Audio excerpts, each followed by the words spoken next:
Next enzyme है nucleases. Nucleases का basic function है किसी भी एक स्ट्रैंड ऑफ डीएनए या आरएनए से कोई भी एक पर्टिकुलर न्यूक्लिक एसिड सीक्वेंस को क्लीव करना। अब ये क्लीवेज जो है ये या तो एंड्स पे हो सकती है, या तो हमने इधर से कोई स्ट्रैंड हटा दिया या इधर से स्ट्रैंड हटा दिया, या फिर या वो पर्टिकुलर फंक्शन हो सकता है कहीं बीच से कोई भी पर्टिकुलर सेलेक्टेड सीक्वेंस को क्लीव ऑफ करके उसको बाकी दोनों से अलग कर देना। न्यूक्लिएजेस इन्हीं फंक्शंस के बेसिस पर दो टाइप के होते हैं।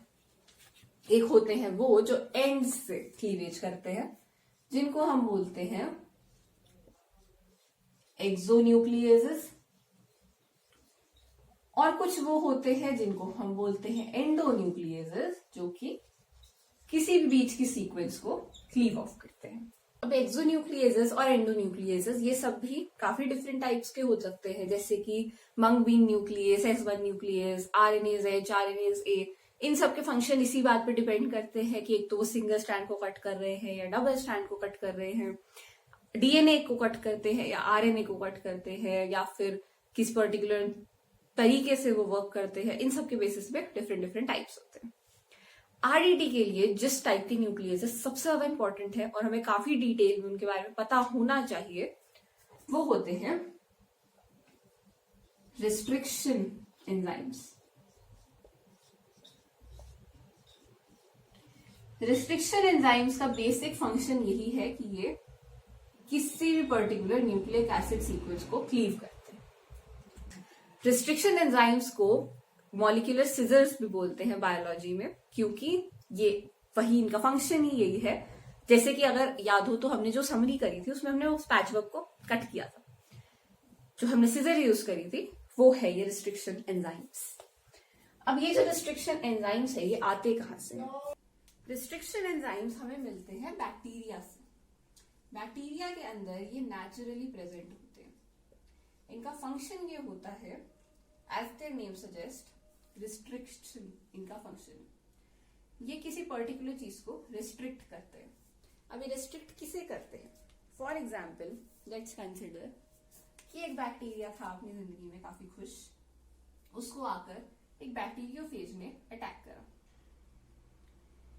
बैक्टीरियोफेज जो है वो एक टाइप का वायरस होता है जो कि बैक्टीरिया को अटैक करता है। ये बैक्टीरियोफेज जो है ये पूरा का पूरा अंदर नहीं जाता, ये सिर्फ अपने जेनेटिक मटेरियल को बैक्टीरिया के अंदर इंट्रोड्यूस करता है।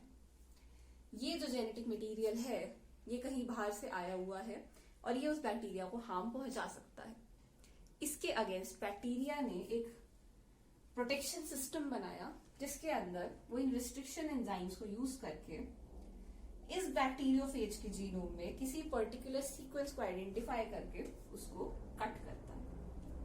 अब जैसे ही बैक्टीरियोफेज का डीएनए बैक्टीरिया के अंदर कट हो गया, वो टेक्निकली यूजलेस है और बैक्टीरिया उसके डीएनए को बहुत इजीली डाइजेस्ट करके अपने आप को सेफ रख सकता है। यही रिस्ट्रिक्शन एंजाइम्स की यूजेज जो है वो हम लोग अपनी मॉडिफिकेशन में यूटिलाइज करते हैं। यहां पर तो बैक्टीरिया ने बैक्टीरियोफेज की ग्रोथ को रिस्ट्रिक्ट करा है, बट अगर हम इस बैक्टीरिया से इस रिस्ट्रिक्शन एंजाइम को निकाल सकें तो हम अपनी पर्टिकुलर जो भी हमें सीक्वेंस चाहिए हमें उसे आइडेंटिफाई करके उसको भी तो क्लीव कर सकते हैं ना। तो उसी प्रोसीजर पे वर्क करके, फॉर एग्जाम्पल एक कोई भी एक एंजाइम है जो रिकॉग्नाइज करता है let's say sequence GAATTC।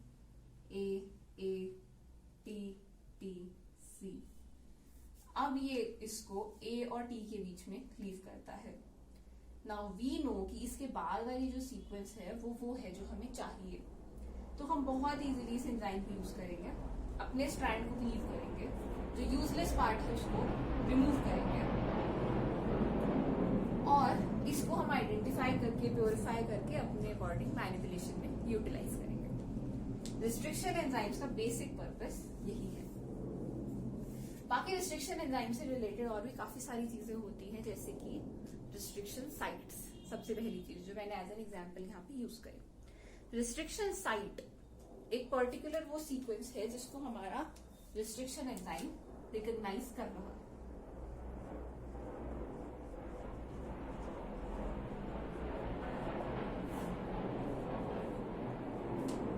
Restriction site generally एक 4 to 6 बेस पेयर की सीक्वेंस ही होती है, बहुत छोटी होती है, और इसको ही हमारा रिस्ट्रिक्शन एंजाइम रिकॉग्नाइज करता है और उसके अकॉर्डिंग क्लीवेज करता है। रिस्ट्रिक्शन साइट्स की एक खास बात होती है कि वो जनरली होती है पैलिंड्रोमिक। पैलिंड्रोमिक का क्या मतलब है कि ये जो सीक्वेंस है ये हमारे दोनों स्ट्रैंड्स मतलब 5 प्राइम टू 3 प्राइम और 3 प्राइम टू 5 प्राइम दोनों स्ट्रैंड्स पर अगर हम इसको एक डायरेक्शन में पढ़े, for example 5 prime to 3 prime की डायरेक्शन में रीड करें तो ये सेम होगा। जैसे कि मैंने अभी एग्जांपल लिया था GAATTC, अगर हम इसका कॉम्प्लीमेंट्री स्ट्रैंड की वो लिखें तो वो बनेगी GAATTC। ये रिस्ट्रिक्शन साइट होती है EcoR1 एंजाइम की, ये कट करता है G और A के बीच में। अब EcoR1 एक रिस्ट्रिक्शन एंजाइम का एग्जाम्पल है। अभी तक रिस्ट्रिक्शन एंजाइम्स के लिए हमने क्या किया कि ये एक पर्टिकुलर सीक्वेंस को रिकॉग्नाइज करते हैं और उसको क्लीव करते हैं। रिस्ट्रिक्शन साइट वो सीक्वेंस है जिसको रिकॉग्नाइज कर रहे हैं, जो कि होती है पैलिंड्रोमिक, मतलब कि एक डायरेक्शन में रीड करने में वो सेम रीड करेगी। दूसरी चीज आती है इसका नाम, nomenclature of restriction enzymes. Restriction enzymes के नॉमेनक्लेचर के डिफरेंट पार्ट्स होते हैं।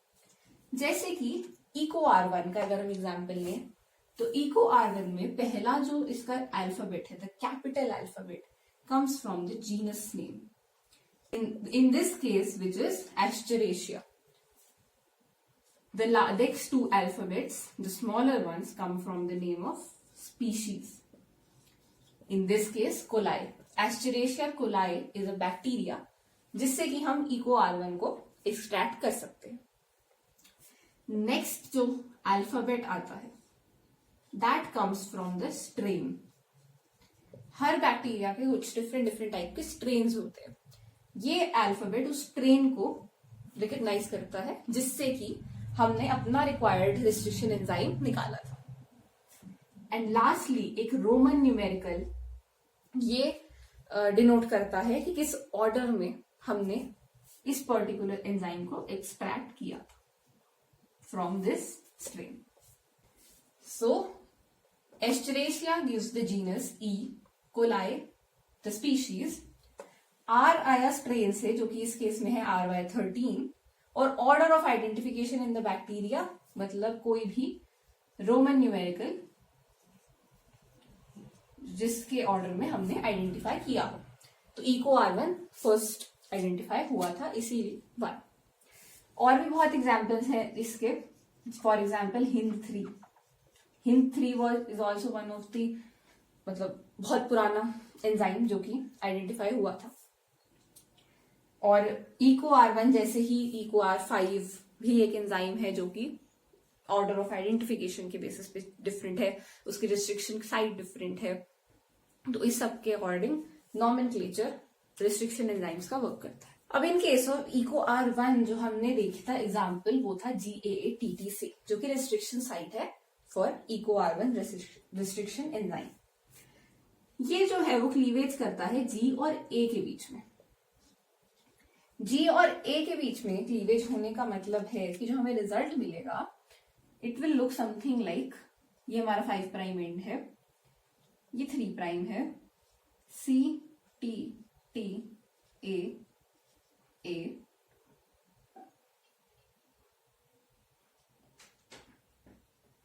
प्लस एक दूसरा स्ट्रैंड जिसके अंदर प्रेजेंट होगा CTTA और एक G की सीक्वेंस। अब इन दोनों के अंदर जो चीज हम ऑब्जर्व कर सकते हैं वो ये है कि ये वाला पार्ट जो है वो फ्री है, या इस केस में ये वाला। इसका एडवांटेज ये होता है कि अब फॉर एग्जाम्पल किसी नए डीएनए सीक्वेंस को हमें इसके साथ बाइंड करना है, हम लोग सेम रिस्ट्रिक्शन एंजाइम से दोनों जीनोम सीक्वेंसेस को कट करते हैं, अपने क्लोनिंग वेक्टर की और अपने होस्ट की। इफ यू रिमेम्बर, तुमने लाइगेशन की एक प्रोसेस देखी थी एंड में, जहां पर हम उस पैचवर्क को सिल रहे थे। वो वाली चीज जो है वो ये इजी करता है, क्योंकि यहां पर ये एंड्स प्रेजेंट है जिन पर कुछ नहीं है। ये हमारा जो स्ट्रैंड है ये कहीं ना कहीं थोड़ा अनस्टेबल है, उसके पास बॉन्ड फॉर्मेशन के लिए जगह है। इस जगह को फिल इन करना आसान होगा, क्योंकि यहां पर इजीली कोई भी नया डीएनए बेस पेयर आकर अटैच हो सकता है, जिसकी सीक्वेंस भी सेम यही है। तो इस केस में जब हमारे पास ऐसे खाली एंड्स बनते हैं, इनको हम बोलते हैं ओवरहैंग्स, या फिर स्टैगर्ड कट्स। सिमिलरली एक दूसरे टाइप का कट भी हो सकता है, जैसे कि अगर हम एग्जाम्पल लें, ये एग्जाम्पल था इको R1 का। इसी के जैसा एक दूसरा एंजाइम है इसका भाई बंधु, जो कि है इको R5। यहां पर ऑर्डर ऑफ आइडेंटिफिकेशन डिफरेंट है। इको R5 जो है वो कट करता है T और A के बीच में। T और A के बीच में कट होने का मतलब है कि हमें इसमें भी वंस अगेन दो टाइप के स्ट्रैंड्स मिल जाएंगे।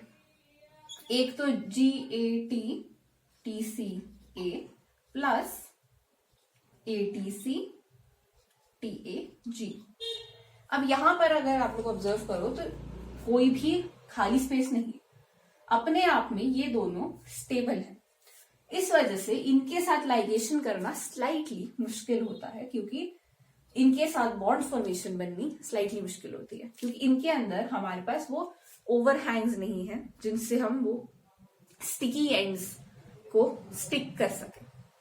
इसलिए इनके पास फेविकॉल है, इनको हमें ड्रिल करके जोड़ना पड़ेगा। इन वाले स्ट्रैंड्स जिनके अंदर कोई ओवरहैंग्स प्रेजेंट नहीं होते, उन्हें हम बोलते हैं ब्लंट एंड्स।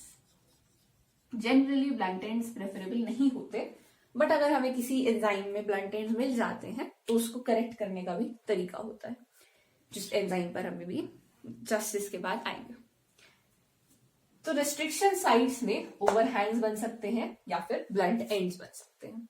इन दोनों के डिफरेंट डिफरेंट एग्जाम्पल्स होते हैं, जैसे कि HindIII एग्जाम्पल है एक एंजाइम का जो कि स्टैगर्ड एंड्स देता है। अब ये सब जो एग्जाम्पल्स हैं, ये एग्जाम्पल्स हैं रिस्ट्रिक्शन एंजाइम टाइप 2 के। रिस्ट्रिक्शन एंजाइम्स 3 डिफरेंट टाइप्स के होते हैं, बट हम जो यूटिलाइज कर सकते हैं फॉर RDT वो है टाइप 2।